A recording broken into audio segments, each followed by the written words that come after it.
Seperti biasa, karena spoiler episode 135 sudah tayang, mari kita bahas seperti apa alur ceritanya. Mari kita mulai. Sebelumnya, setelah bayangan hitam telah bergegas ke pegunungan yang luas dan dalam, beberapa sosok segera bergegas. Tubuh mereka berhenti ketika mereka lewat. Mata tajam mereka menyapu Xiaoyan. Ada aura dari orang itu di sini. Apakah kita perlu membawa orang-orang ini kembali untuk diinterogasi? Mata Xiaoyan dengan hati-hati mengamati 4 orang ini. 3 di antara mereka telah mencapai puncak level Dozong. Yang memimpin mereka sudah ada di level Dozun. Aura gelap dan dingin yang jelas melekat di atasnya. Anggota suku 9 piton tanah. Aroma itu telah lari ke hutan gunung. Sepertinya dia telah saling bertukar pukulan dengan orang ini. Pemimpin tua berjubah abu-abu melirik Xiaoyan. Dia bisa merasakan bahwa pihak lain juga seorang Dozun. Sebaiknya tidak menimbulkan masalah tambahan saat ini. Dia kemudian menggelengkan kepalanya dan langsung mengalihkan pandangannya ke arah hutan gunung, di mana bayangan hitam telah menghilang. Berpencar, Xiaoyan mengirim kelompok ini dengan matanya sambil tertawa dingin. Sepertinya, bayangan hitam sebelumnya adalah orang misterius yang telah mengubah suku 9 piton tanah terbalik baru-baru ini. Namun, mengapa dia menyerang Ziyan? Xiaoyan merenung sejenak sebelum kembali ke perkemahan. Kemudian dia menjelaskan masalah sebelumnya. Jika bayangan hitam adalah pembunuh misterius yang telah menyebabkan kegemparan baru-baru ini, bukankah orang itu targetnya suku 9 piton tanah? Mengapa dia tiba-tiba menargetkan Ziyan? Dokter peri kecil merajut alisnya sedikit. Xiaoyan juga menggelengkan kepalanya. Dia melirik Ziyan dan tertawa. Mungkin pihak lain telah memperlakukan gadis ini sebagai 9 piton tanah. Cih, siapa yang akan menjadi ular besar yang bau itu? Ziyan meringkuk mulutnya. Ketika cahaya hijau orang itu bersinar, aku merasa seperti hampir dikendalikan olehnya. Namun, beruntung aku memiliki perlindungan dari garis darahku. Kelompok Xiaoyan jelas terkejut ketika mereka mendengar kata-kata ini. Baiklah, dunia ini memang dipenuhi dengan misteri. Semua orang harus lebih berhati-hati selama beberapa hari ini. Peninggalan kuno akan dibuka lusa. Pada saat itu, kita akan masuk secepat mungkin. Jika tidak, hal-hal akan merepotkan jika buah jiwa bayi akhirnya diambil orang duluan. Pagi harinya, lautan manusia di pegunungan tulang telah berlipat ganda.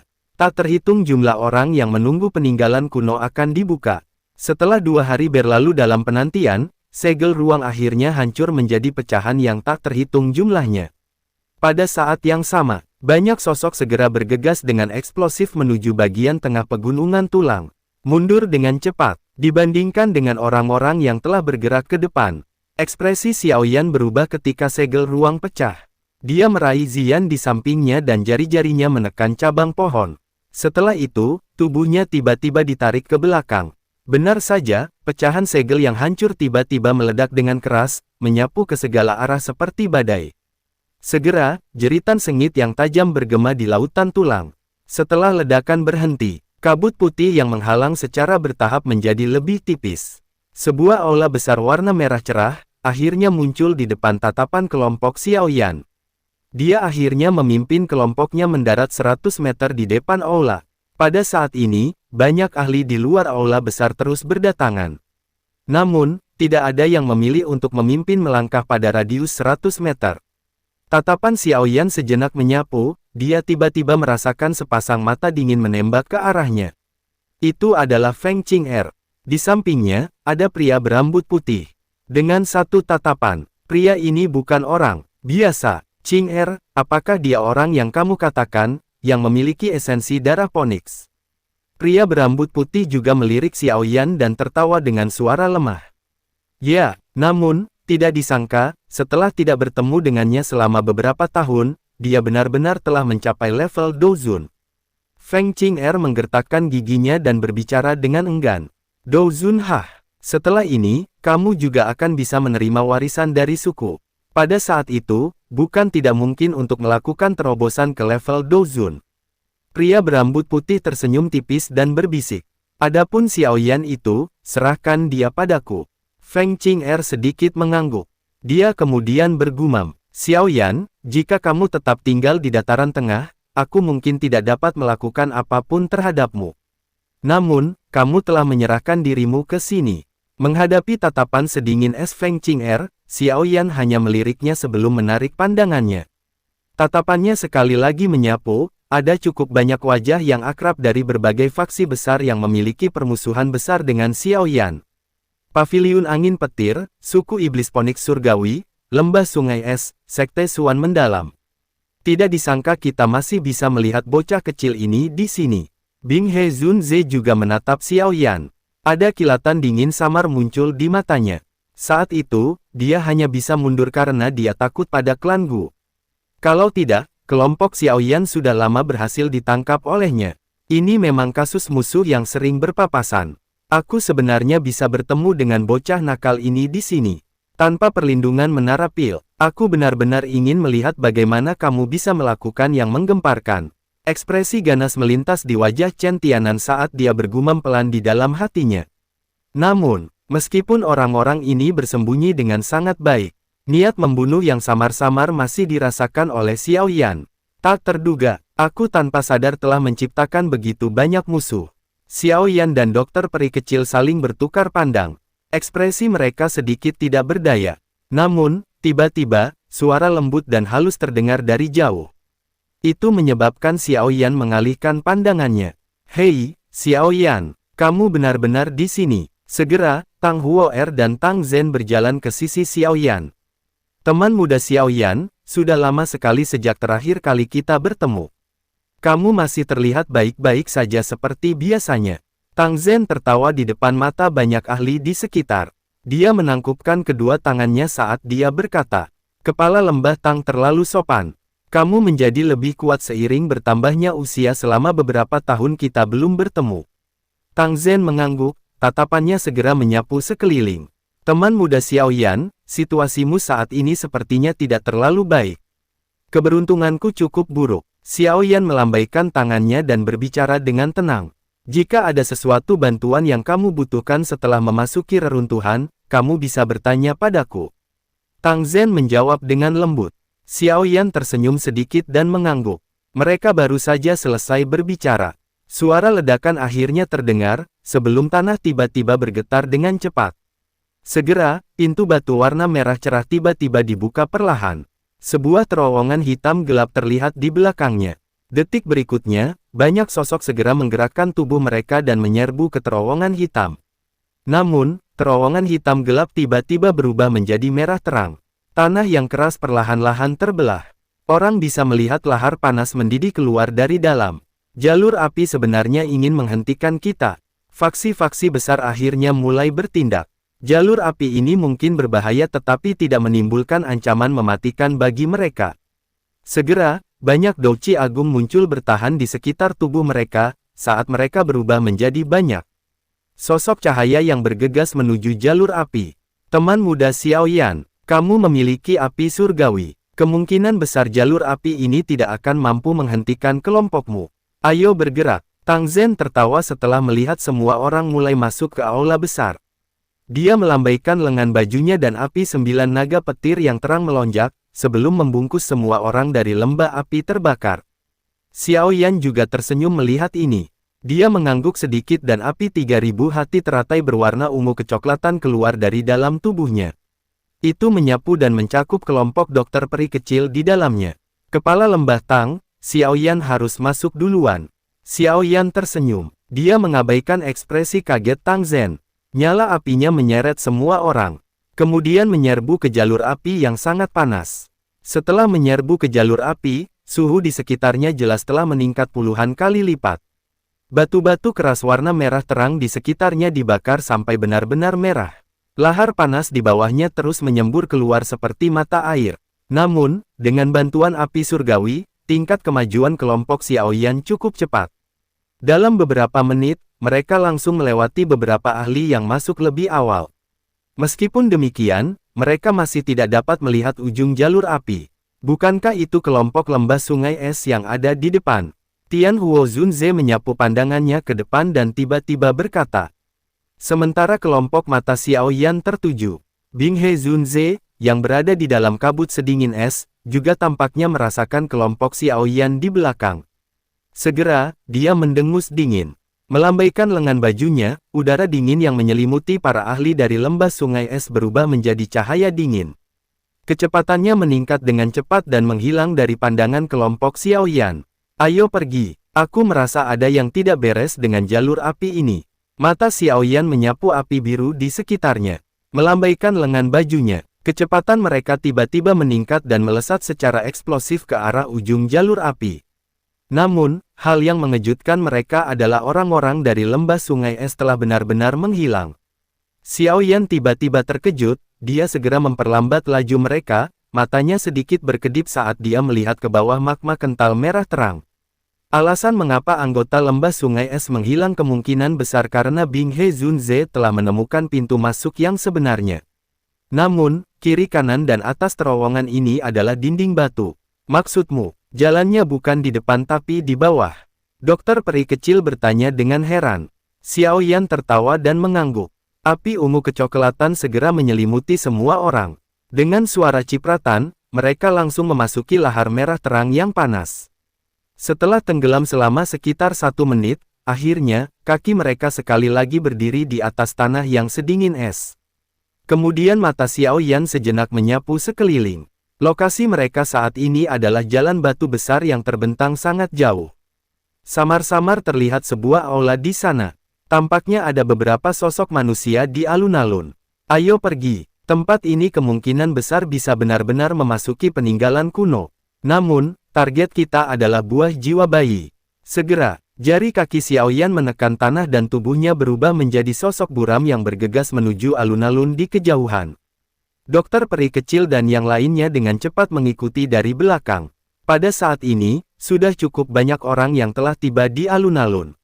Sebagian besar dari orang-orang ini adalah mereka yang tercepat untuk menyerang. Di antara mereka termasuk suku iblis Phoenix Surgawi, dan lembah sungai es. Di tengah alun-alun, ada sebuah pintu batu yang sangat berat. 10 boneka berdiri di sana tanpa gerakan apapun. Mata mereka kosong, seolah-olah mereka adalah mayat tua, boneka iblis bumi. Sudut mata Xiaoyan tanpa sadar bergerak-gerak ketika dia melihat keberadaan makhluk seperti mayat ini. Hatinya sangat terkejut saat dia bergumam. Sementara kelompok Xiaoyan tetap diam. Tetua pertama dari Sekte Suan Bumi, perlahan keluar dan berjalan menuju pintu yang dijaga 10 boneka iblis bumi. Dari auranya, dia jelas merupakan seorang ahli Douzun bintang 1. Namun, tepat ketika dia berjarak 30 meter, 10 boneka iblis bumi mengeluarkan suara retakan. Mata kosong mereka langsung menatap pria tua. Tangan mereka segera terkepal dan cahaya perak melonjak dan berubah menjadi 10 tombak panjang. Kemudian bergegas menyerang pria tua. Hanya beberapa boneka rusak. Namun, kalian berniat menghalangiku. Pria tua itu tertawa terbahak-bahak saat melihat ini. Dia menyerbu ke dalam kelompok boneka tanpa senjata apapun di tangannya. Meskipun awalnya dia mampu mengalahkan semua boneka, namun setelah 10 boneka membentuk formasi melingkar dan terhubung satu sama lain. Boneka iblis bumi paling depan mengeluarkan suara gemuruh saat berevolusi menjadi boneka iblis langit. Dengan suara wus, boneka iblis langit muncul di depan pria tua. Tinjunya, yang berisi cahaya keemasan, menghantam dengan keras. Boom! Pria tua itu buru-buru menggunakan seluruh kekuatannya untuk menghadapinya. Namun, boneka iblis bumi yang telah berevolusi memiliki kekuatan yang jauh dari apa yang dia bayangkan. Segera, suara teredam keluar dari tenggorokannya dan bekas darah muncul dari sudut mulutnya.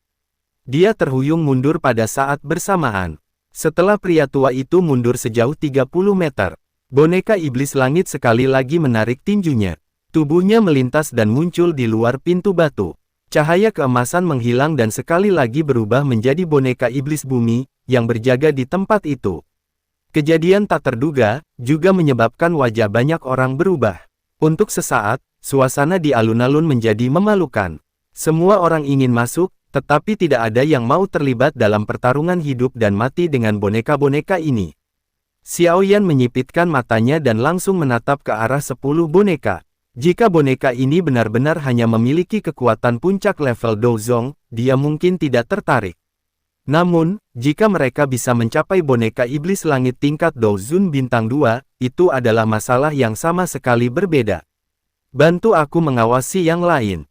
Cahaya perak berkedip di mata Xiao Yan saat dia berbicara dengan lembut kepada dokter peri kecil. Jari-jari kakinya segera menekan tanah dan tubuhnya perlahan berjalan. Ini membuat semua orang terkejut ketika melihat tindakan Xiao Yan.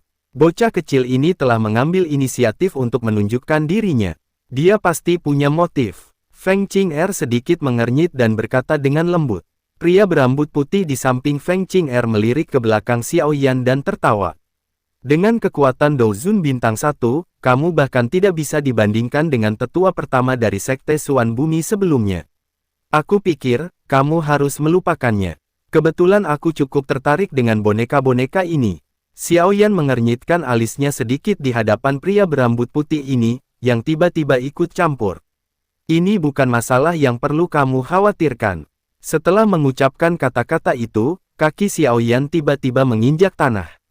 Tubuhnya langsung masuk ke dalam radius 30 meter dari pintu batu. Melihat hal tersebut, pria berambut putih itu pun tersenyum. Tubuhnya bersinar dan dia juga menyerang. Melambaikan lengan bajunya, angin kencang diayunkan ke arah punggung Xiao Yan di depannya.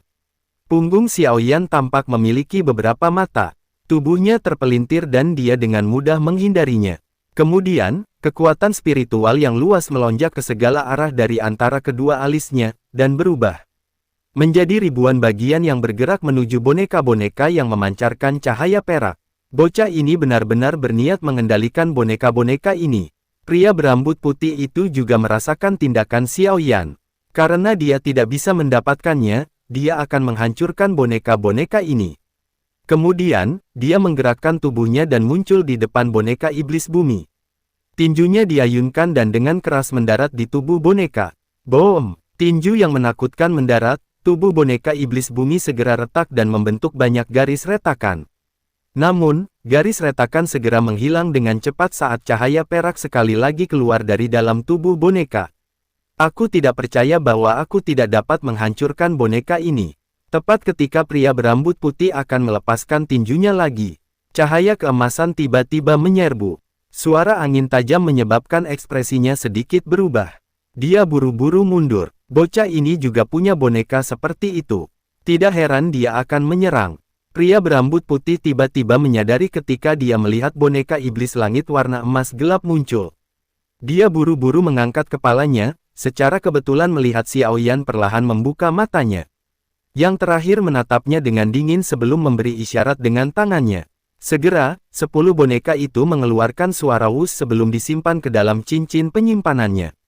Setelah Xiao Yan menyimpan 10 boneka ke dalam cincin penyimpanannya, pintu batu yang tertutup rapat akhirnya perlahan terbuka. Xiao Yan tidak buru-buru masuk, dia malah memilih kembali pada kelompok dokter peri kecil. Pintu utama telah terbuka, semua orang di alun-alun saling memandang. Namun, tidak ada yang berani memimpin untuk masuk. Sesaat kemudian, akhirnya ada seseorang yang tidak tahan lagi dan memimpin untuk berjalan perlahan menuju pintu batu. Untungnya, tidak ada teriakan menyedihkan yang muncul kali ini. Ayo pergi. Xiao Yan tersenyum sedikit. Dia berteriak rendah saat kakinya menginjak tanah. Tubuhnya berubah menjadi bayangan hitam dan bergegas masuk ke arah pintu batu. Dokter peri kecil dan sisanya dengan cepat mengikuti di belakang. Setelah memasuki pintu batu, yang muncul di depan mereka adalah aula yang sangat besar. Aula ini memiliki sejumlah koridor ke lokasi yang tidak diketahui.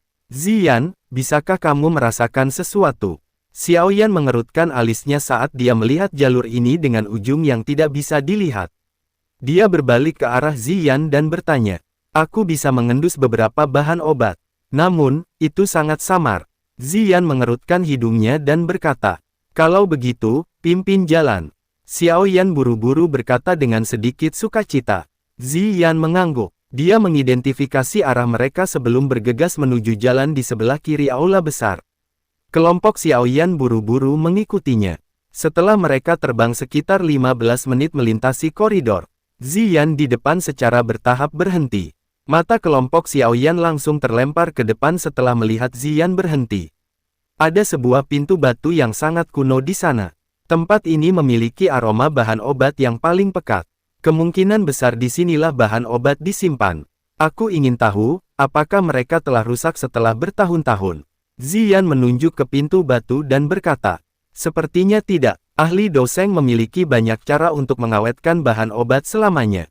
Xiao Yan menggelengkan kepalanya. Dia perlahan melangkah maju dan memeriksa tempat itu dengan cermat. Setelah mengetahui bahwa tidak ada jebakan, barulah dia menggunakan kekuatannya untuk mendorong pintu batu hingga terbuka. Namun, setelah pintu batu terbuka, itu bukanlah ruangan batu seperti yang diharapkan semua orang. Sebaliknya, itu adalah hutan.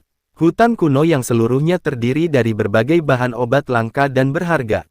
Wow, ini tempat yang bagus. Mata Ziyan tampaknya memiliki bintang-bintang kecil. Dia menyeka air liurnya dan akhirnya melompat tanpa bisa mengendalikannya. Setelah itu, dia meraih jamur dan memasukkannya ke dalam mulutnya.